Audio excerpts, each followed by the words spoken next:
झारखंडी भाषा खतियान संघर्ष समिति जो अब पार्टी बन चुकी है झारखंड लोकतांत्रिक क्रांतिकारी मोर्चा, उसके उम्मीदवार गिरिडीह से जयराम महतो बनाए गए हैं। जयराम महतो खुद इस पार्टी के केंद्रीय अध्यक्ष हैं और पिछले कई दिनों से ये चर्चा थी, जयराम महतो ने खुद इच्छा भी जता दी थी कि वह गिरिडीह से चुनाव लड़ेंगे और बाकायदा चुनाव प्रचार भी पिछले कई दिनों से वो लगातार कर रहे हैं, लोगों से मिल रहे हैं। आज आधिकारिक तौर पर इसकी घोषणा कर दी गई, तब घोषणा की गई जब ठीक एक दिन पहले झारखंड मुक्ति मोर्चा ने वहीं से अपने टुंडी के विधायक मथुरा महतो को उम्मीदवार बनाया गिरिडीह लोकसभा सीट का। और पहले से आजसू ने और एनडीए ने चंद्रप्रकाश चौधरी को अपना उम्मीदवार बनाया है। तो 3 बड़े नाम अब तक गिरिडीह से सामने आ गए हैं। 2 बड़े नाम, एक तो मौजूदा जो सांसद हैं चंद्रप्रकाश चौधरी, दूसरा मथुरा महतो और तीसरा नाम जयराम महतो का सामने आ गया है। हमारे साथ हमारे सहयोगी संजय हैं। संजय, जयराम महतो को उम्मीदवार पार्टी ने बनाया, हालांकि पार्टी के वो अध्यक्ष ही हैं खुद। पिछले कई दिनों से दावेदारी कर रहे थे कि वहीं के रहने वाले हैं, उनका जो इलाका है वो गिरिडीह लोकसभा सीट में ही पड़ता है, इसलिए उम्मीद उन्होंने जताई थी और कहा था कि वो वहीं से लड़ना चाहेंगे।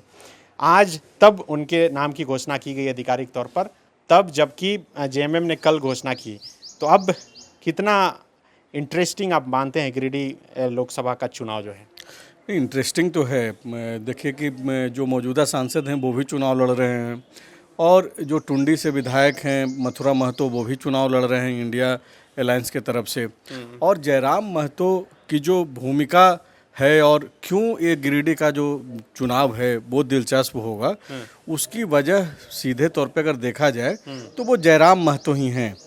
और जयराम महतो जिन कारणों की वजह से इस तरीके से उनकी चर्चा हो रही है या फिर इस काबिल अपने आप को उन्होंने बनाया है कि अब लोग चर्चा कर रहे हैं, रांची में बैठ करके भी हम और आप भी बातचीत कर रहे हैं कि कोई एक जो है खतियानी मोर्चा जो अब एक पार्टी भी बना लिया है उन्होंने, उनका जो अध्यक्ष है वो अब चुनाव झारखंड लोकतांत्रिक क्रांतिकारी मोर्चा, झारखंड लोकतांत्रिक क्रांतिकारी मोर्चा।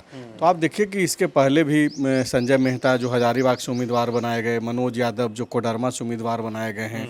रांची को लेकर के कुछ स्पष्टता अभी नहीं है, जैसा कि देवेंद्रनाथ महतो जो है वो लगातार प्रचार प्रसार कर रहे हैं।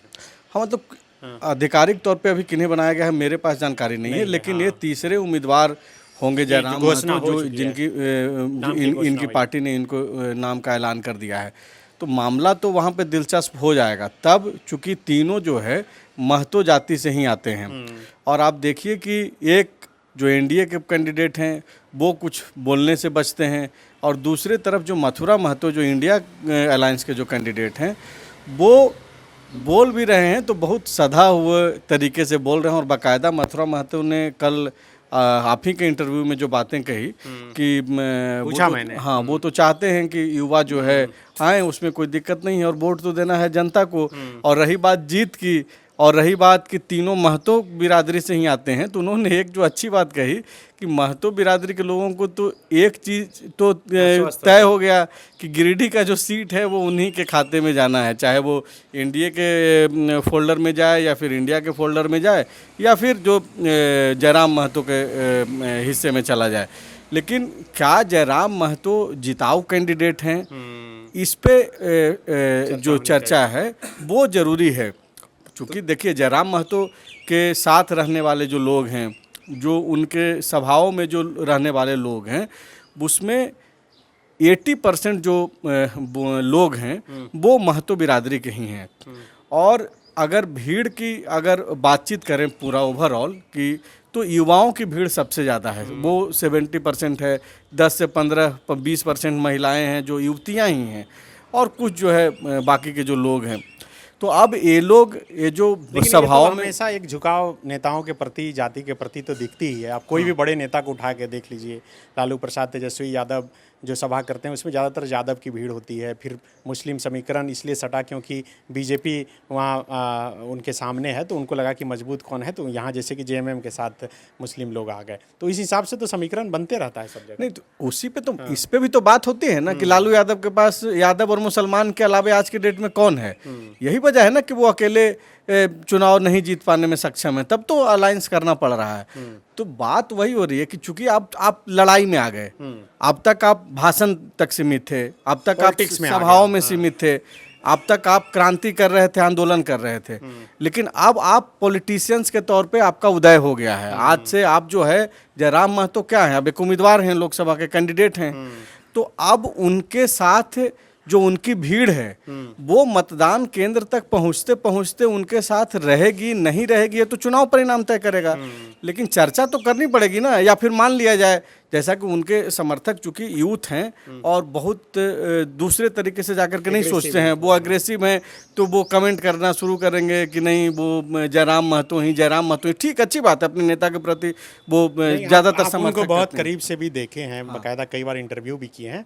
तो अभी ये गिरिडीह में क्या लगता है कि वो फाइट में हैं या नहीं है? नहीं, फाइट में कैसे नहीं है, फाइट में तो हैं, तब तो वो चुनाव लड़ रहे हैं। आप ना केवल जयराम महतो बल्कि जो भी उम्मीदवार बनता आपको याद होगा कि एक दिन एक सप्ताह पहले जो है वहाँ पे कोई एक कैंडिडेट है जो निर्दलीय चुनाव लड़ने वाला है और वो आकर के दावा कर रहा है कि वही चुनाव जीतेगा। तो जो भी व्यक्ति जो अपने आप को उम्मीदवार घोषित करता है उसके पास अपने समीकरण है।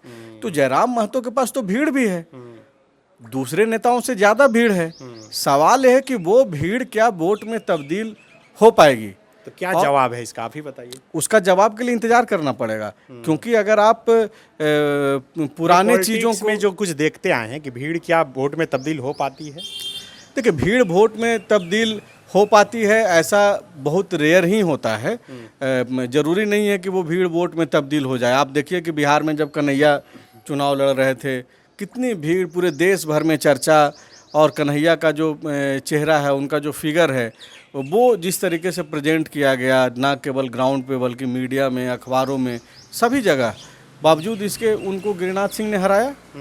और आप देखिए कि जयराम महतो के पास भीड़ तो है, हम लोग तो वही बात बार बार बोल रहे हैं, लेकिन उनका जो चैलेंजेज हैं, चूँकि आप देखिए कि वो कौन सा भीड़ है, जो वो यूथ जो ज़्यादातर पहले चंद्र प्रकाश चौधरी की सभाओं में रहा है, चंद्र प्रकाश चौधरी के पीछे रहा है, आजसू के सभाओं में रहा है, वही यूथ मैक्सिमम जो टूट करके इनके हिस्से में आया है, क्या वो वोट तक इनके साथ रह पाएगा? अभी चुनाव में एक एक दिन, एक एक समय, चुनाव जिस दिन वोटिंग होना है उसकी एक रात पहले तक खेल चलता है। तो ये जयराम महतो के आने से जो समीकरण बन रहा है अब, उससे क्या लगता है कि ज़्यादा फायदा किसको होगा? चंद्र प्रकाश चौधरी को होगा कि मथुरा महतो को होगा? नहीं, फायदा तो जयराम को ही होना है, चाहे वो परिणाम कुछ भी हो। वो जो अब तक सभाओं में जो अपने आप को आंक रहे हैं, मीडिया में जो अपने आप को वो आंक रहे हैं, या फिर जो भाषणों में वो अपने आप को आंक रहे हैं, वो चुनाव परिणाम तय करेगा और उसके बाद ही वो सही से मूल्यांकन कर पाएंगे अपना कि वो कौन सी परिस्थिति में। अगर वो जीत जाते हैं तो जाहिर सी बात है कि बहुत अच्छी बात है। अगर वो हार भी जाते हैं तब भी उनको ये समझ में आएगा कि कौन, जिस तरीके से जो भीड़ जुट रही थी वो क्या उनके साथ है कि नहीं है। लेकिन अभी तो उनकी उम्मीदवारी का ऐलान हुआ है, तो अभी तो हम लोग शुभकामना ही देंगे कि आप अच्छे से लड़िए। नहीं, चूँकि चर्चा ये भी है कि चूँकि तीनों महतो उम्मीदवार हो गए हैं और आप जैसा बता रहे हैं कि जयराम के साथ 80% जो है महतो जाति के ही लोग ज़्यादातर रहते हैं, तो इस हिसाब से देखा जाए तो वो वोट किसका कटेगा? चंद्र प्रकाश का कटेगा या मथुरा महतो का कटेगा? दोनों का वोट कटेगा। अब है कि किसका वोट सबसे ज़्यादा जो है वो काटते हैं, क्योंकि वो तो महतो जाति का वोट तो जाएगा ही जाएगा, पूरा चला जाएगा। नहीं, पूरा कैसे चला जाएगा? पूरा चला जाएगा तब तो अभी ही उनको सर्टिफिकेट दे दिया जाए, फिर तो चुनाव कराने की जरूरत नहीं है। संख्या है वहाँ पर। वो महतो जाति है, महतो जाति के अलावे भी जो लोग हैं, वोटिंग परसेंटेज क्या होता है। पिछले दफा भी जगन्नाथ महतो चुनाव लड़ रहे थे, अब नहीं रहे, देहांत हो गया उनका वो, लेकिन चंद्र प्रकाश चौधरी 2.5 लाख वोटों से उन्होंने चुनाव जीता था।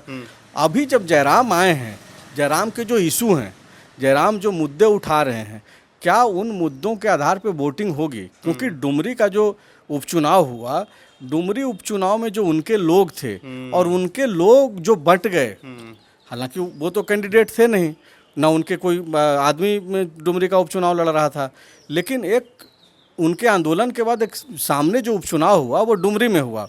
लेकिन चूंकि मैं भी वहाँ था और आप भी वहीं थे। लेकिन बंटने का जो जिक्र कर रहे हैं, जो लोग भी अलग हुए और मंच पर गए भी और वोट भी मांगे, वो लोग फिर से आ गए हैं जयराम महतो के साथ, पार्टी में शामिल हो गए। वो सब ठीक है, लेकिन आप क्रेडिबिलिटी का मसला है ना। आपके ऊपर जो अभी तक भरोसा कर रहा है, शाम तक भरोसा करेगा नहीं करेगा, ये आपके एक्टिविटी से लेकिन सब कुछ अप्रत्यक्ष संभव रूप से है। तो जयराम महतो ही भी समर्थन कर ही दिए थे उम्मीदवार नहीं उतार कर। और दूसरा, जिस तरह से उन्होंने बाकायदा लाइव में आकर कई बातें कही थी, तस्वीर जो है वो जगन्नाथ महतो के साथ हमेशा शेयर कर रहे थे, तो इन सब से तो लग रहा था कि कहीं ना कहीं फेवर उन्हीं के फेवर में है। नहीं, उनके फेवर में चीज़ें हैं और जाहिर सी बात है कि संख्या भी इनके पास है और वो दिखेगा भी चुनाव परिणाम में। लेकिन मैं बार बार जिस शब्द को दोहरा रहा हूँ कि क्या वो संख्या जो है वो वोट में तब्दील हो पाएगा या नहीं, वो चैलेंज है। और वो चैलेंज ना केवल सिर्फ गिरिडीह में है बल्कि हजारीबाग में संजय मेहता के समक्ष भी है और कोडरमा में मनोज यादव के समक्ष भी है। लेकिन संजय मेहता हजारीबाग से जो लड़ रहे हैं और कोडरमा से जो मनोज यादव लड़ रहे हैं, वहाँ पे भी इन दोनों उम्मीदवारों से ज़्यादा चुनौती जो है जयराम महतो की है, क्योंकि जयराम महतो के कैंडिडेट हैं वो। सही बात। जयराम महतो ने जिस तरीके से अपने आप को पेश किया है और उनके जो लोग जिस तरीके से जयराम महतो को पेश करते हैं, तो वो अब समय आ गया है कि वो अब उसको एक सांचे में ढाल देने का जो वक्त आ गया है। अब वो चुनाव परिणाम ही बताएगा, हम और आप तो यहाँ से बता नहीं पाएंगे। लेकिन जिस हिसाब से जो उनके कैंडिडेट हैं, कल मैं हजारीबाग से लौट रहा था तो जयराम महतो की पार्टी के जो कैंडिडेट है संजय मेहता, उनका कैंपेनिंग कवर कर रहा था, तो मैं देखा कि वो जिनके जिनके द्वार पर जा रहे हैं, महिलाएं आशीर्वाद तो दे रही है, आशीर्वाद के साथ पैसा, अक्षत और दुबड़ी भी दे रही हैं और उन्हें आशीर्वाद दे रही हैं। आप समझिए कि ये ट्रेंड जो है पॉलिटिक्स का कैसे बदलता है। नेता पहले जाते थे, कई तरह के प्रलोभन देते थे, लेकिन अब कैंडिडेट के प्रति वैसी आस्था दिखा रहे हैं और लोग में गजब का उत्साह दिखा और बोले कि नहीं, हम लोग देंगे और इन्हीं को देंगे, पूरा गांव देगा।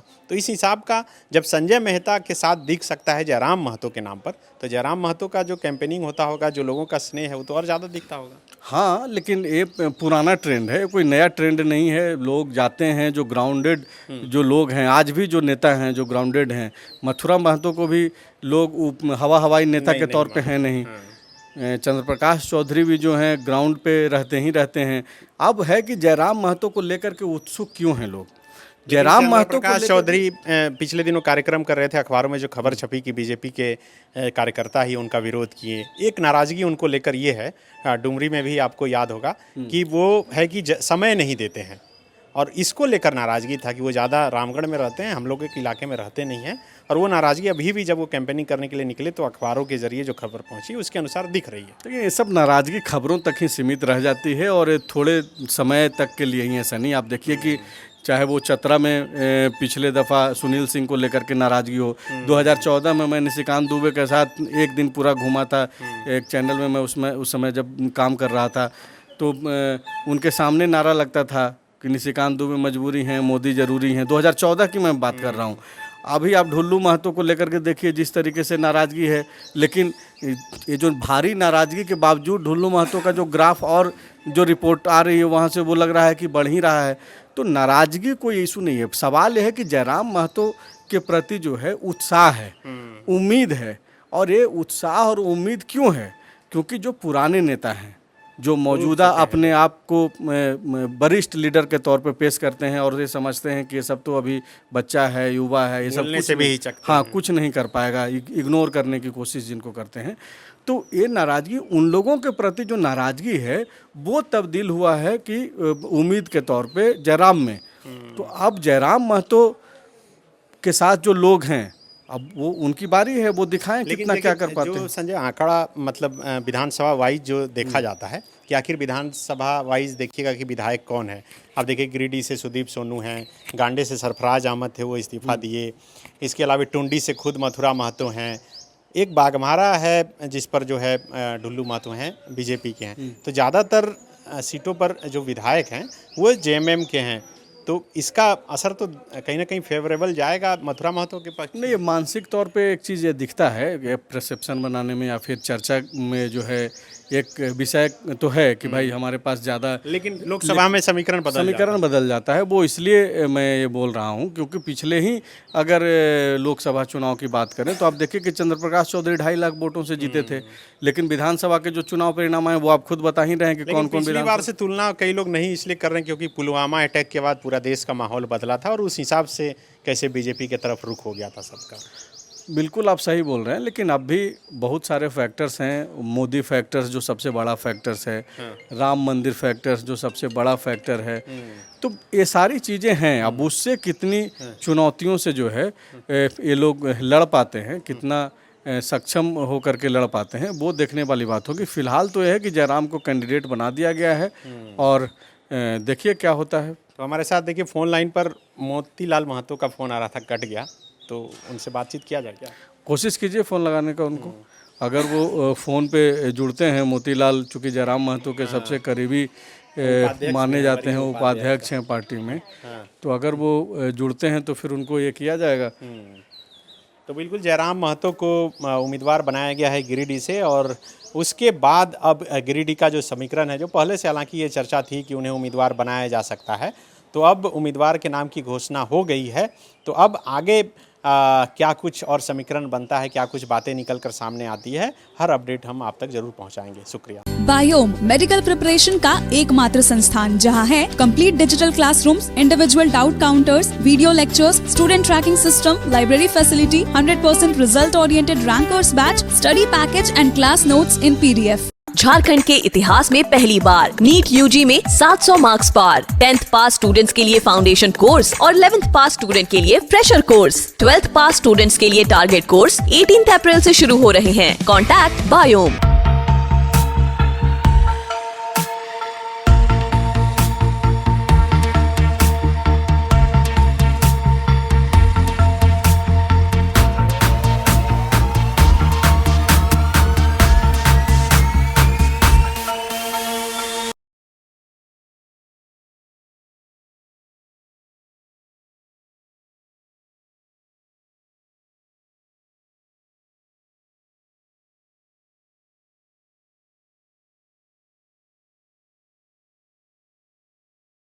thefollowup.in.